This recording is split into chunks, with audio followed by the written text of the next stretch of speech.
Welcome back to Fast Market here on the Schwab Network. It's time for cash tags. For that, let's bring in our next guest. That's going to be Megan Brantley. She's a VP of Research at LikeFolio. Welcome back to the show, Megan.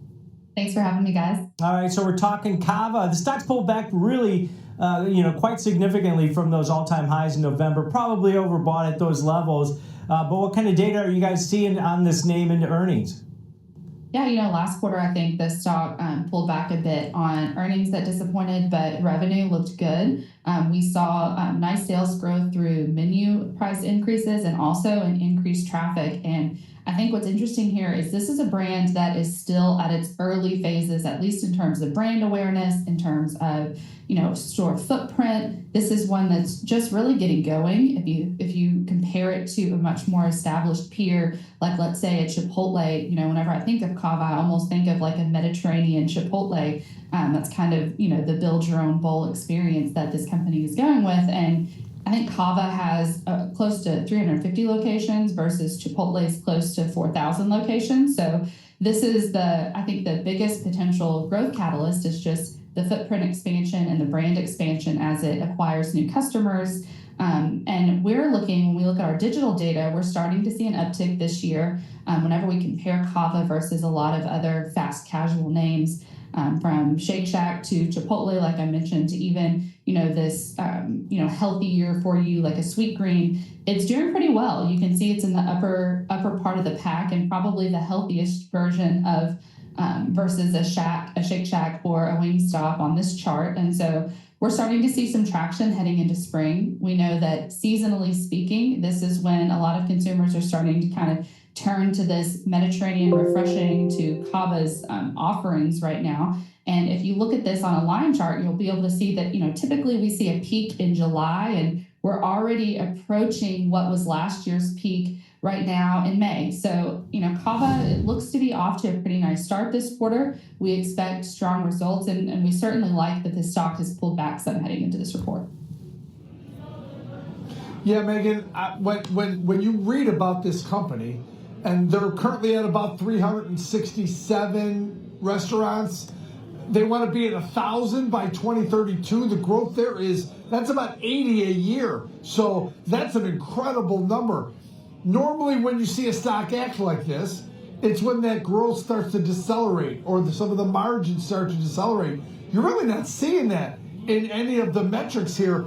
Is this just it got caught up in the global sell-off and they're still growing. They're still doing well. Protein at a reasonable price is a popular theme going forward.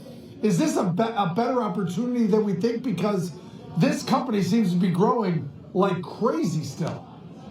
Yeah, this is one of those rare divergence opportunities where we're starting to see a nice gap between the momentum that we track on the consumer front. So people talking about Cava, people going to the website, going online to place a digital order versus where the stock has been headed. I did read up on some articles and some interviews, and the CEO was a little bit frazzled with tariffs whenever those were coming out. And I think that type of uncertainty and, sometimes, it's never good as an investor to feel like the CEO of a company is a little bit frazzled. And that could have impacted a bit of the pullback that we've seen and that sustained pullback. But for us, we see that as an opportunity, especially heading into this earnings event, because at least on the side of things with the consumer, you talked about the protein offerings. The company just added steak, believe it was last summer. So it does have these healthy for you options and is a nice alternative, if you're tired of Chipotle. And as you said, still very early in its growth phase, but expanding rapidly. And, as consumers, as it builds its loyalty, we think that will continue to, drive those repeat customers. That hasn't really been a growth driver of late, but that'll be what we're listening for now to see if it can kind of keep those consumers coming back for more. But from a sentiment perspective, this is a name that consumers really seem to like. They like the options and the offerings and the customization. And, that customization also leads to upsells, which investors should like too.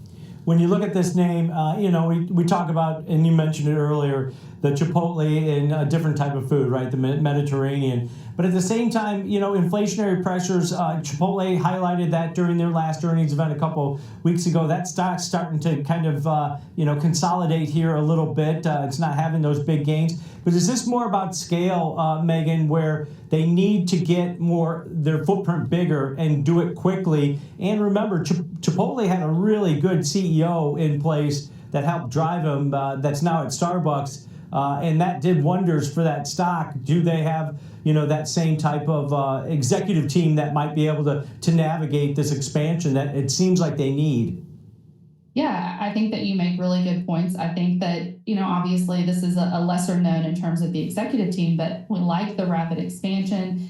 It seems like the things that they're leaning into look correct. They're trying to embrace this digital ordering. And we actually see rates whenever you look at the overall composition of revenue derived from digital sales. It's very similar to that of Chipotle. And that creates an efficient experience that's nice for guests, that lends itself to those loyalty and repeat customers. And this is just a name that's in an earlier phase of its growth cycle versus the peers that we're comparing it to. But at least from our data, we're starting to see, that digital traction and that consumer interest ahead of where it was last year. And we especially like that, the stock, I think, is down 11% year to date, closer to 30% if you look at it on a 6-month basis. So this is kind of a bullish divergence opportunity for us heading into earnings.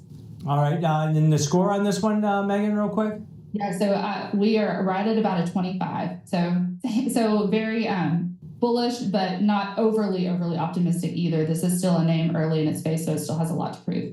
All right, great stuff. Great data as always, Megan. Appreciate it. Thanks, guys. You too. All right, this is Megan Brantley, VP of Research at LikeFolio, breaking it down for you. Well, you heard her, Kevin. I mean, this stock's pulled back over 40% from those all-time highs. Maybe it's an opportunity. How do you want to look at this one from an example trade? Tom, the paper money trade I looked at here in Cava was just merely looking at where the stock is, looking at the expected one-day move about $9, and just rounding that to the 110, doing the 1 week 110 call calendar, buying the May 23rd 110s, selling the May 16th 110s. It's trading about 70 cents. It's still trading about 70 cents, Tom. So a relatively inexpensive way to play for a $10 upside move in Cava. You're buying about a 93.5 implied vol, selling a 200.